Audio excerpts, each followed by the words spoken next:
Hi guys, welcome back to the channel, and I did it. 500 subscribers, finally got there, and as promised, this is volume 2 of my Hard Trance Template series.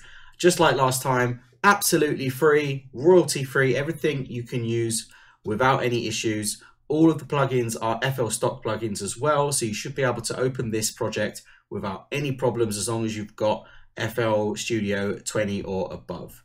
Okay, so let's take a look at the project, see what it sounds like, see if you like it. Okay, so first things first, quick demo of the project. It's just over 2 minutes long in total.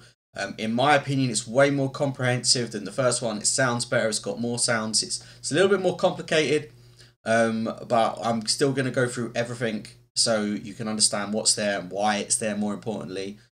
So let's take a quick listen. Tell me what you think.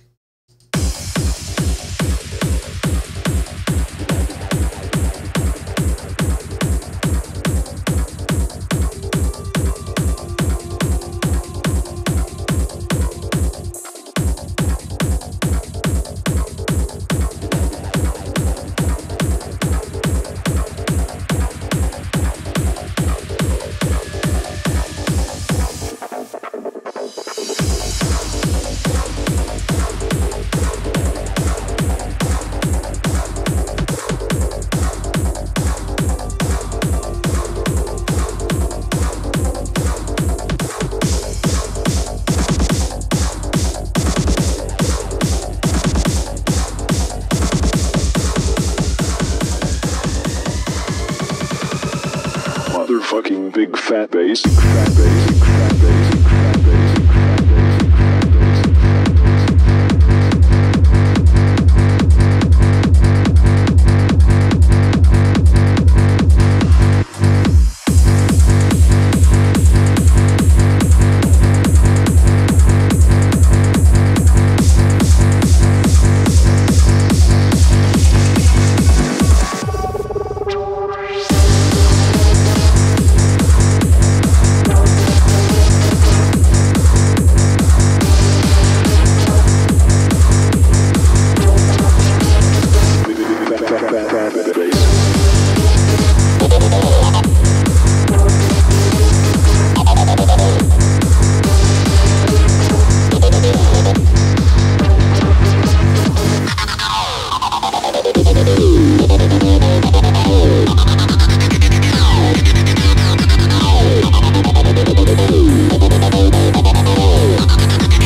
Okay, so quick note on this project, you will need FL Studio version 20.8.3, which is build 2304, in order to, or more recent, to open and use this project. If you have an earlier version, it may work, but I don't guarantee it, basically, unfortunately. So yeah, version 20.8.3 is a bare minimum, and you should be able to run this. As I say, it only uses stock plugins in its entirety, so you shouldn't have any compatibility problems whatsoever. We'll start off on the master channel. So the master channel has 3 things on it. Now, I say this in every video, but I'm really not a mastering engineer, so I don't want to hear your comments about how crap my mastering chain is, because I know, because that's not what I'm here for, or what these are here for. These plugins are just here to make the project loud for the purposes of the demo. So all we have is a mid-side EQ, which I believe is only really taking out data from the sides at 80 Hz, just to keep the sub or the sub frequencies in mono. A multi-band compressor, and a limiter, which really just takes the top off. There's no real kind of hard limiting going on, and I'll just to emphasize that, if I kind of play from about here, you'll see what I mean.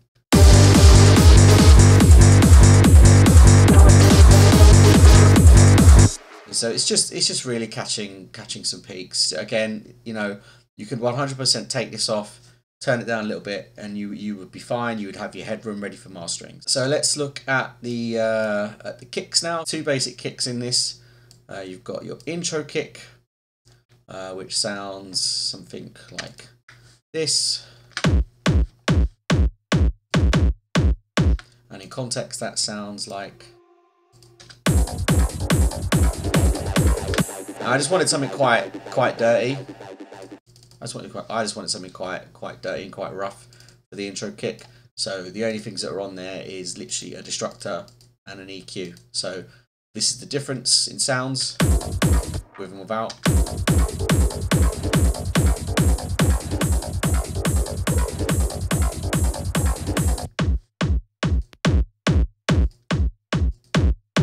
Really kind of dirties that kick up, doesn't it? And the EQ is just there to make sure that it doesn't get too out of hand. It sounds awful without this. Like, have a listen.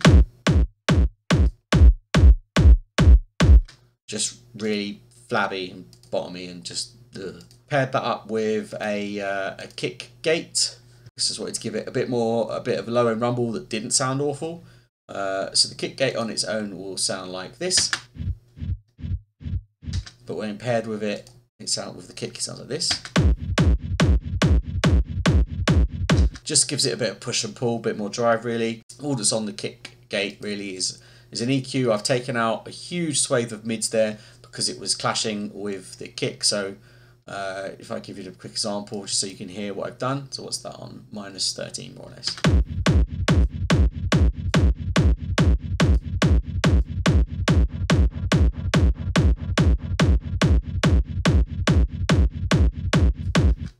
So it's got a really horrible kind of metallic sound in there that just wasn't working, which is why I dipped that out along with the subs and the tops as well.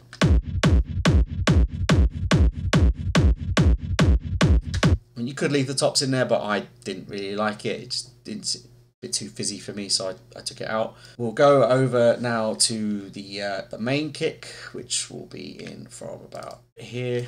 So main kick sounds like this on its own. A lot more full, a lot more what you would expect from a main kick, and yeah, a little bit more processing on this. The first one we have an EQ, really basic here, not doing much, just removing some low, only about, what is that, 30, and a high cut at about 13k, just to remove some unwanted frequencies really. Like if I take this out, this is what it sounds like without. It's weird, it's like taking out those sub frequencies makes it fatter. The next bit I've got in here is a fruity bass boost, just to boost it 60.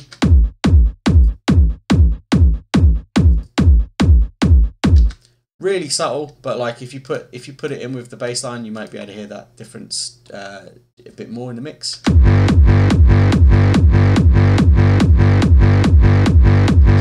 Just gives the kick a little bit more punch, if you ask me. Next is a soft clipper.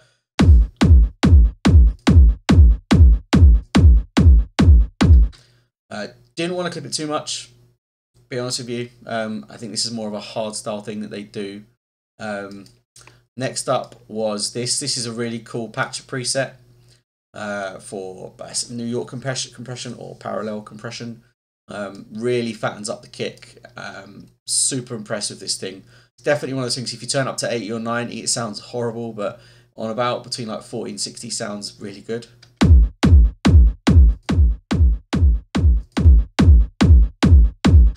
Next one is another EQ with a lot more kind of cuts and peaks here, just to really kind of take out the bits that I didn't need before it gets to the end of the chain. So let's hear the difference with and without.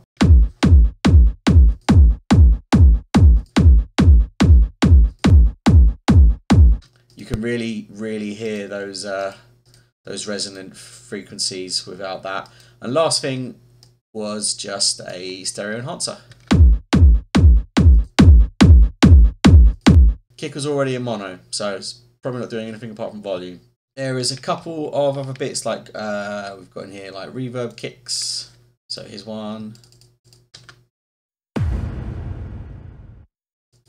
All that's got on it is a bit of EQ, nothing particularly complicated. There is one last reverb kick all the way down here, which also shares the same mixer track.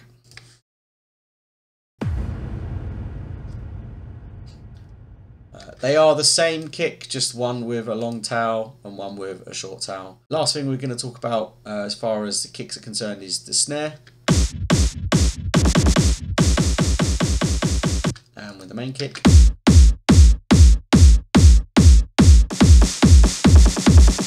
So snares, this just got a sound godizer on it for a bit of exciter kind of similar kind of exciter sound.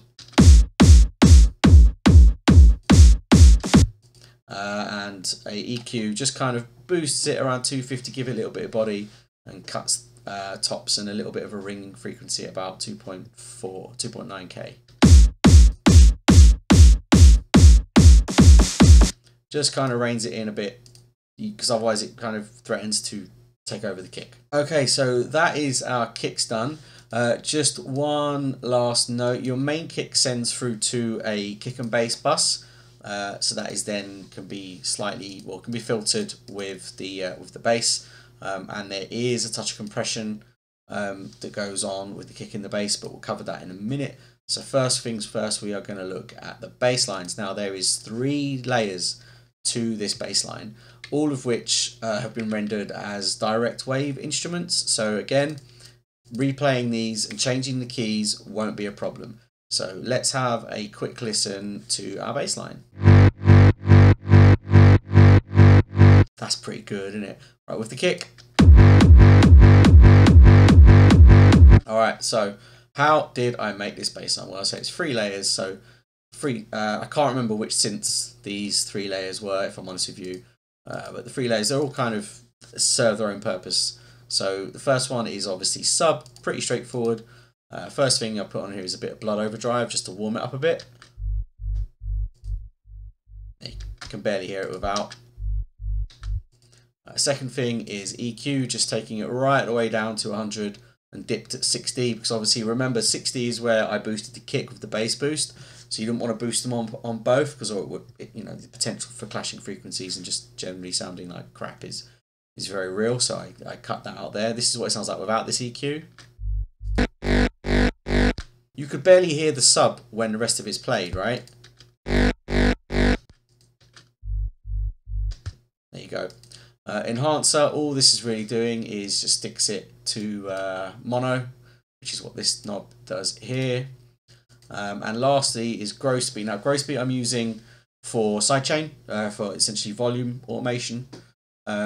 So this is the sidechain I wanted with this. So let's see what it sounds like with and without the sidechain.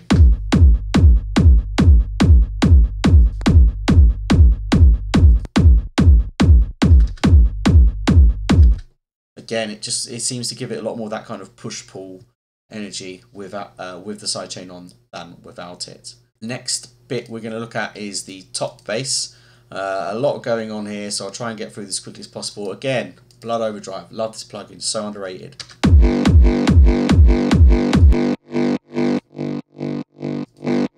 Just brings that sound to life. First of 3 EQs. Kind of sounds all over the place without it. And then a wave shaper, a favourite of the hardstyle producers. Just gives it a little bit more bite. Destructor.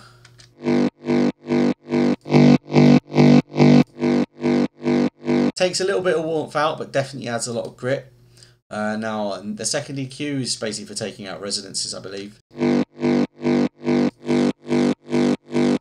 Yeah, way too raspy. And one last EQ just to finish off the sound. Taking out the sub there, because obviously you don't want to clash with the sub we have. And the last one again, stereo enhancer. Yeah, I've just basically reined that in a bit in terms of mono. Don't want it to be 100% mono, but also didn't want it to be particularly stereo either. And again, gross beat. This is a different sidechain, programmed differently to the sub bass, because I want them to swing differently.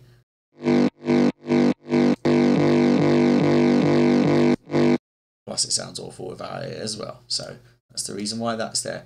And the last part of the bass is the main bass. That's where your real kind of warmth and is contained. It's why it's called main bass. A little bit less on this, so let's quickly go through what I've got here. First up is an EQ. Sounds horrible without the EQ on. Then you've got a soft clipper, so another soft clipper like I had on the kick, but this one turned all the way up.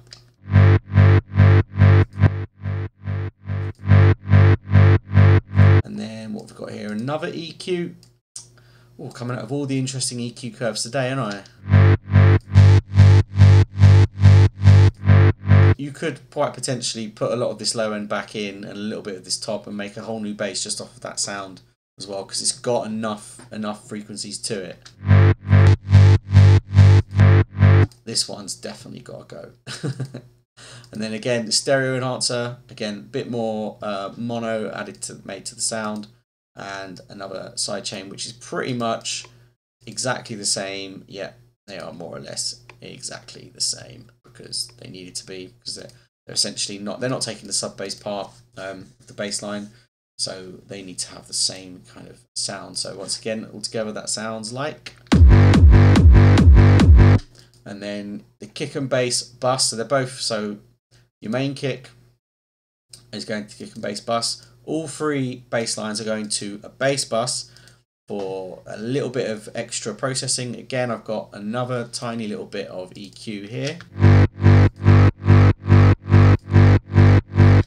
Really just gets rid of some of those resonant frequencies. A multi-band compressor.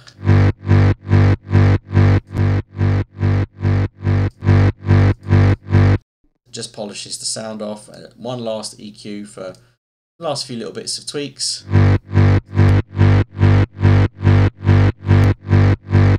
And then you have a stereo enhancer again. Little bit of pan on here, and I know that looks a bit weird, but the alignment of the sounds wasn't quite right, so I just did a little bit of panning to make it a bit more center. If you take a look, you'll see what I mean. If you take a look at the feedback on the bass bus, you'll see what I mean.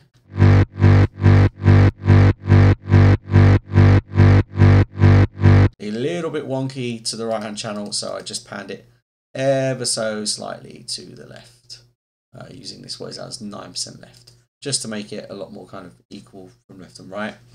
That then feeds into the kick and bass bus, where I have my low pass filter, my high pass filter, and this compressor, which just very gently compresses the whole sound. It's not, I wouldn't call this a bus compressor, not traditionally anyway, but I felt like a little bit of compression was needed just on this bus. As you can see, really, it's only really compressing the kick peak. The attack is quite high, it's 97 milliseconds, so it's not killing transients, thankfully, so the transients are still coming through.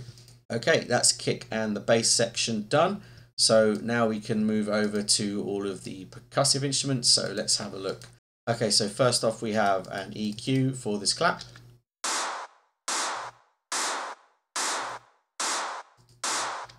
Just puts it in a space that's, you know, a lot more aligned with where the kick is.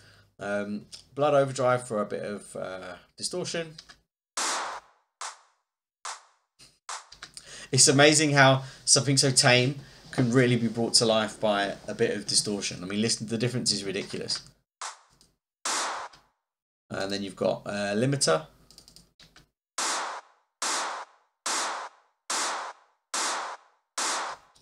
As you can see, it's just taking off some of the tops of the initial part of the sound. It's not affecting it too much. Now I have given this sound its own little bit of reverb. I do like putting a touch of reverb on claps. Just sounds a bit dry without it. And then last bit of EQ. Some really harsh frequencies that weren't needed taken out there. And again, a little touch of stereo separation applied to the mono side again, just to finish off the sound. Next one we have is the ride.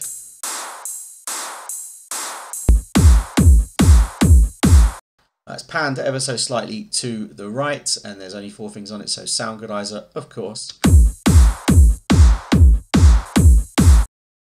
Then you've got EQ, which will take loads and loads and loads of the lows out, because you can really get away with that with things like rides. They really don't have too much to them, or they're not, at least they're not needed anywhere apart from the highs, in my opinion anyway.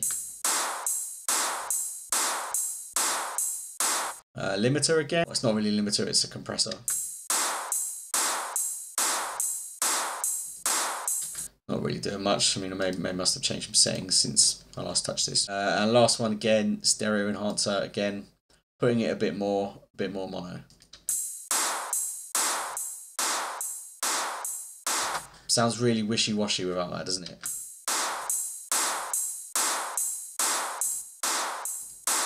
Moving on to the open hi-hat, we have an EQ. Really brings it out around about the 8.8K range, where I think it sits the best.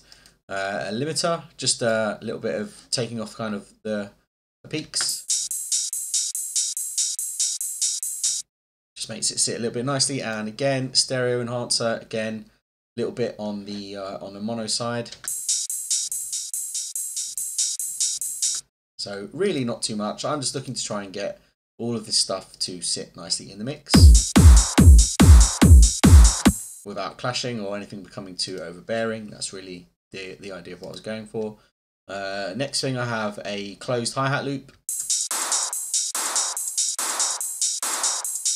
So nothing too complicated going on here. So let's just quickly see what's on that. Again, EQ, taking out all of this stuff here, just do not need it.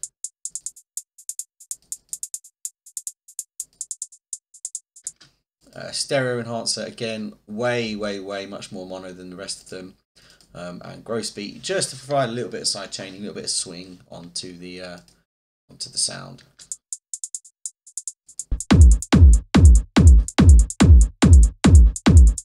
And then the last percussion part I've got is an outright loop that I resampled from somewhere.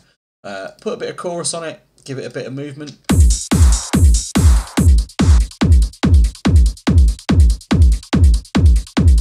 Just to keep it a little bit more interesting. Again, removed most of the low and the mid information, left it as kind of a high, a little bit of peak around 3.6. Now that's a tasting. Could have left a lot more in, but I didn't want to. And the last one again is gross beat, again for side chaining.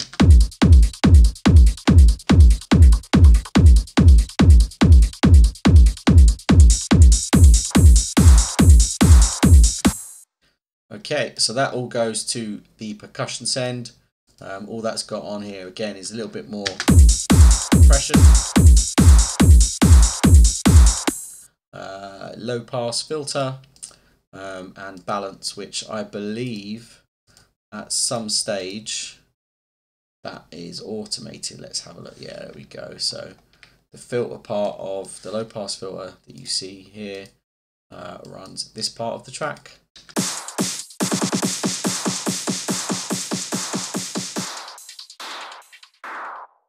This brings us to the fun part, the leads, all of your sounds. So first up, I've got a lovely little ARP here.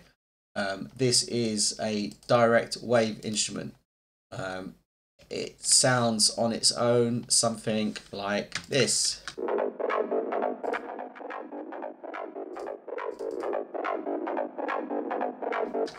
Wanted something gritty and acidy, but not an actual acid, because obviously I wanted to put in a fat acid line elsewhere.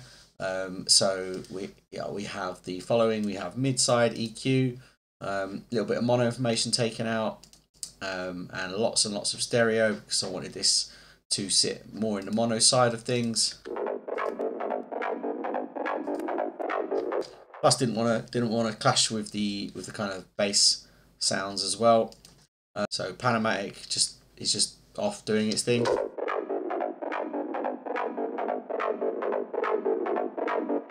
Next you've got another stereo enhancer. This time I've made it a bit more on the stereo side.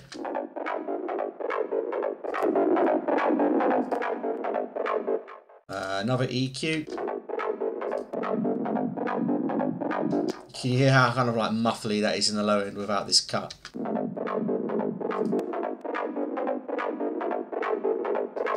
Another limiter. Again, just taking out the peaks.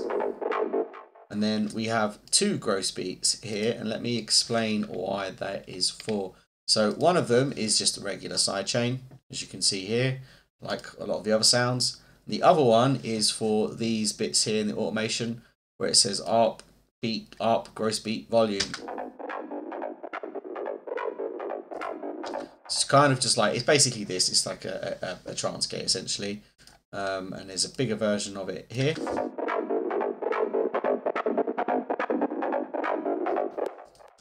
Just in case you missed that in context of the whole track.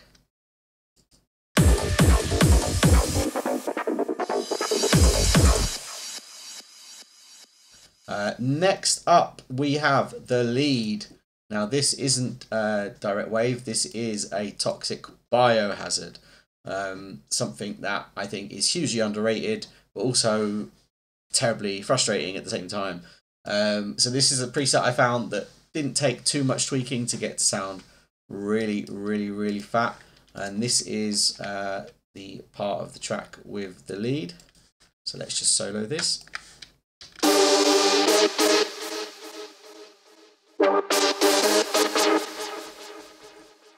Not too much was needed here, just a touch of EQ. So if I'll just loop this section here.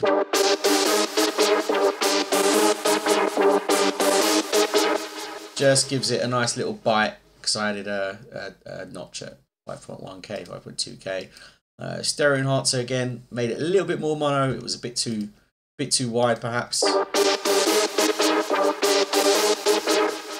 And this is something interesting that I found, a patch, a 1K detune.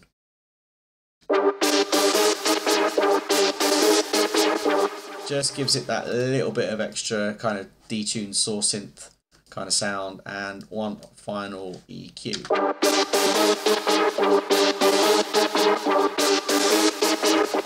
Really brings it to life there. So that's the lead. Then we're going to go over to everyone's favourite bit, I'm sure, the 303.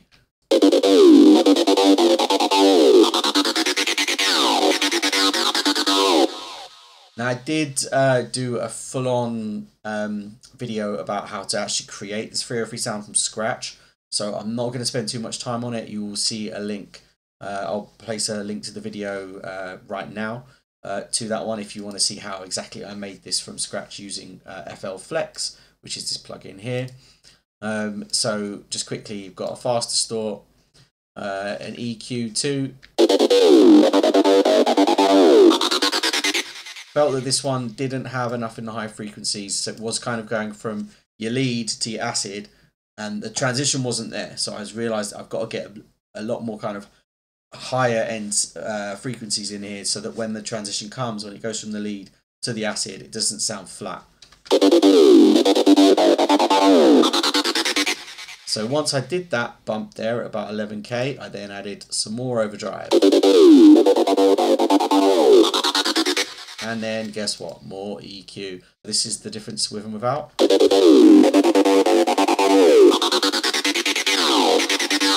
Then you have a filter which just runs this HP one here.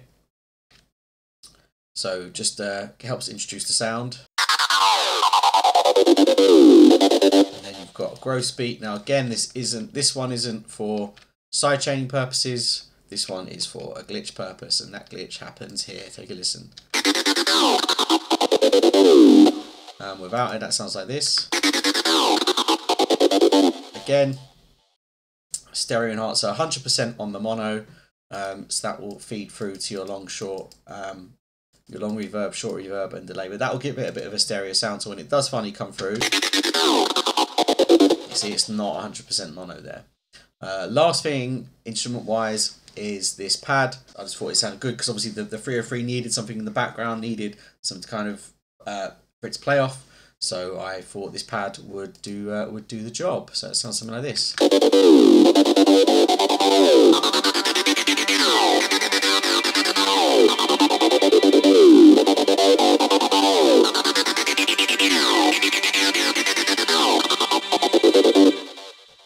So that pad is just a fruity sound goodizer, another really funky EQ curve.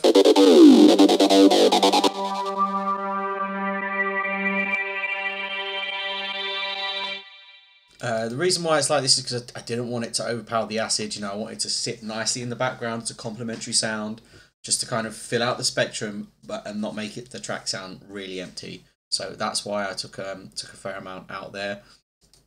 And last thing we have is another stereo enhancer.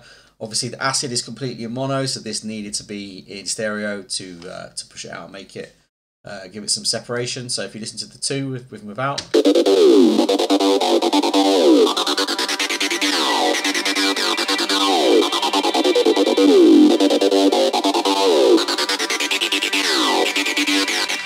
just makes the pad a little bit more audible.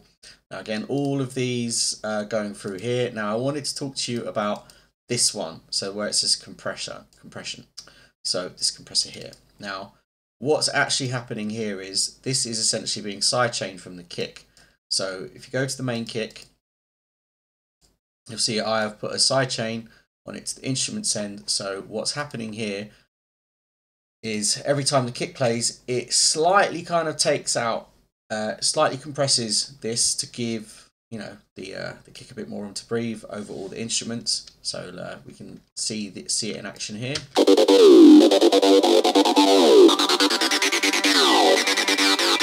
Now obviously you can't hear the kick because the send channel, this one that the kick is routed to, is muted, but the sidechain signal is going through anyway. So all it's doing is it's very subtly kind of ducking all of the instrument sounds to make room for the kick.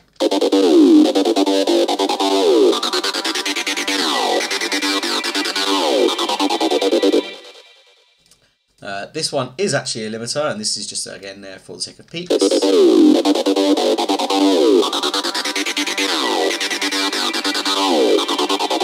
And because the acid is a bit, as you can see, there's a fair amount of envelope automation there, so it can be quite unpredictable with its peaks. And the last thing is just a high pass cut off about, what is that, 230 odd, 220 odd, just to remove all of the low end information from there. Okay, next up we have, this one will be a quick one, the vocal that I made, especially, well, I didn't make it, I used it from a sample pack.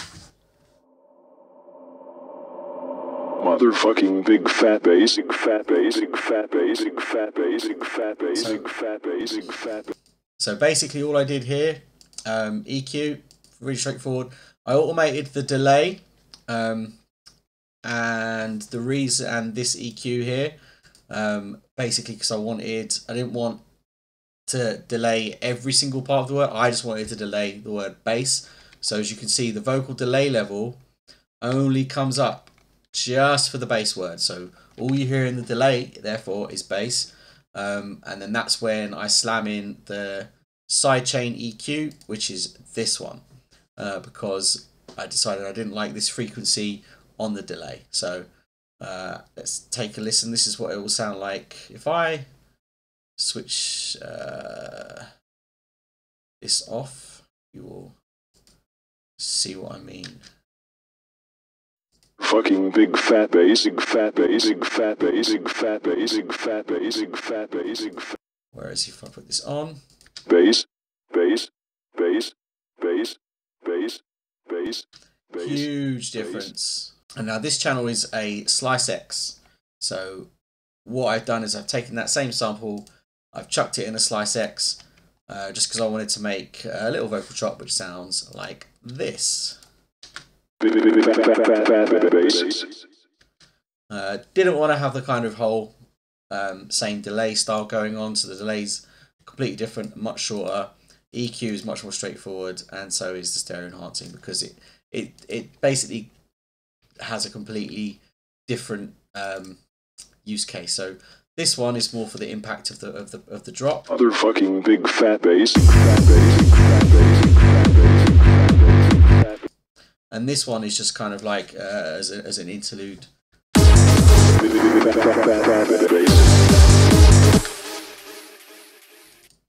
So moving on to the last part, the effects. Everyone's most annoying, I don't know about yourself, but definitely my most hated part of any track is just getting the effects in, filling out, blah blah blah. It just does my nutting. So yeah, tried to keep it simple, failed always. Just real quick, so you have your really basic up and down sweeps with an EQ and a delay, which just, we all know what these do, don't we? Again, these are sending through to ascend. There is no sidechain on these whatsoever. So again, it's just a reverb with what, 25% on the wet, and lows cut out. So it's really not, there's really not that much going on processing wise with these effects.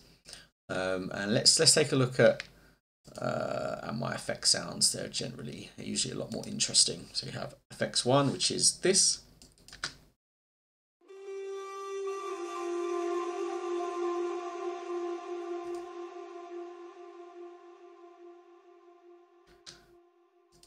Again, Panomatics there just to give it some movement.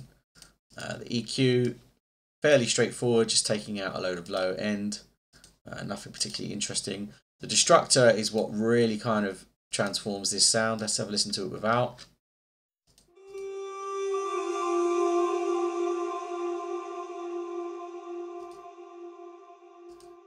Yeah, no, that's far too clean.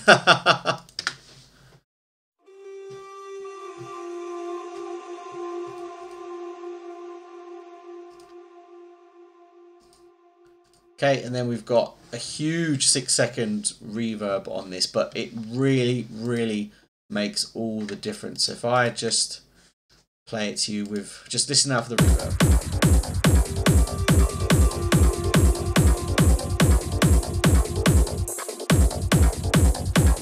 It's just not the same, even though it's got quite a lot of delay on it as well. One last EQ, just remove the lows and slightly trim the highs. And again, enhancer, added loads of stereo, really to kind of make it wide. You can even hear it quite well, I feel, in the later sections of the track where there's a lot more going on.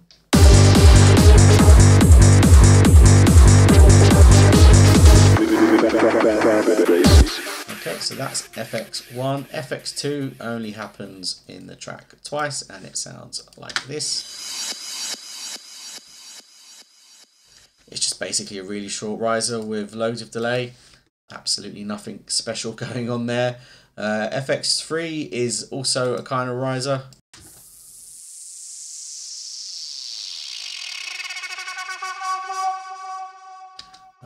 So let's have a quick listen to that in context.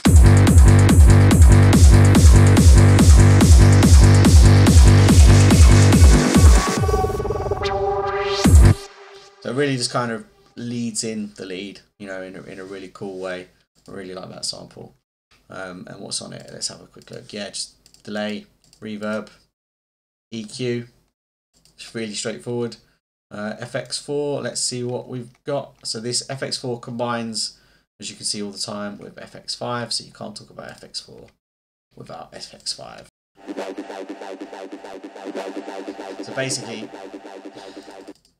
FX5 is the reverse version of FX4, essentially. And yeah, but most of the reverb and delay, I think, sits on FX4.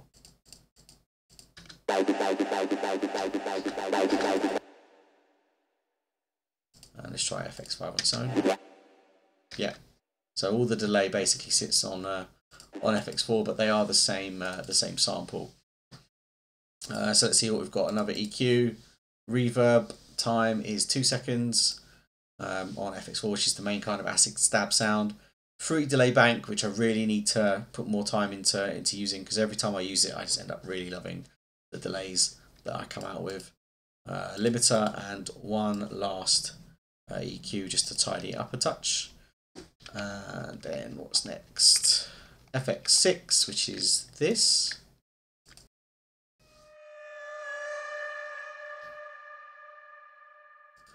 I think that's a fairly well rinsed sample that I've just stretched just to make it sound slightly different. Let's have a listening context.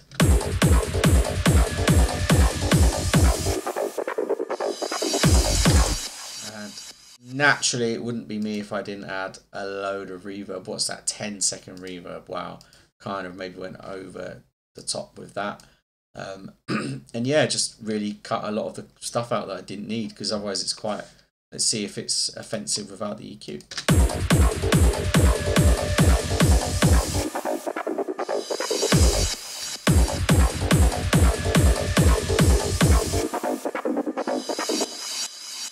It's definitely less offensive with the EQ in, for sure.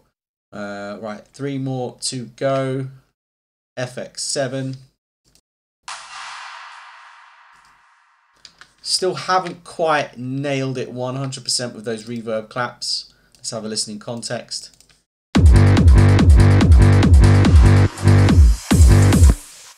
It's one of the things, it sounds so much better in the grand scheme of things than it does on its own. On its own it sounds rubbish, but that doesn't matter because no one's going to hear it on its own. When they hear it in context. So anyway, yeah, let's take a quick look. Really straightforward EQ. Obviously, it's a reverb clap, has to have reverb. 5-second reverb on that one. Touch of delay too. And I kind of felt like the highs weren't coming through. I would never normally do this, do a high shelf, but I really think that it's needed in this case.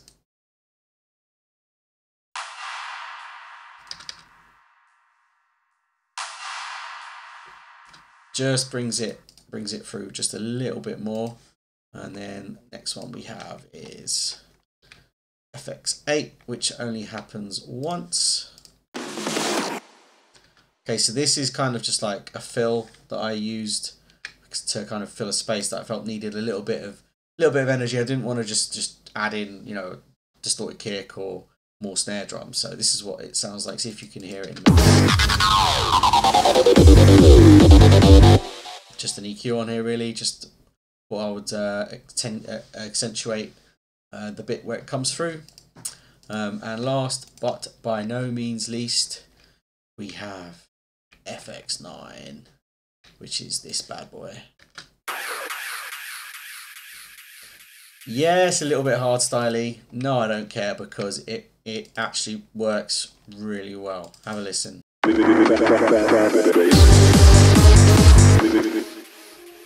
Key here is putting it just before, like, not even half a beat. If you look where that's placed there intentionally. So it's really kind of like, and then the beat kicks off again. Right, well, that's it. That's everything. I talked so much today, so if you've managed to stay the course, fair play, round of applause. Thank you very much for watching the whole video. I hope you've enjoyed it. As of last time, again, just to confirm, it's 100% free. Please go ahead, abuse this project, see what you can come up with. Send me your finished projects. You know, I had a few people reach out with some projects, and I think it's may really even lead to one release, which I'm super happy about because, you know, that's the reason why I'm doing this. I'm doing this because, you know, I want to help people, I want to inspire people, and I want more hard trance music out there as well. So anything I can do to facilitate that is something that I will do. So go forth, enjoy, let me know what you think.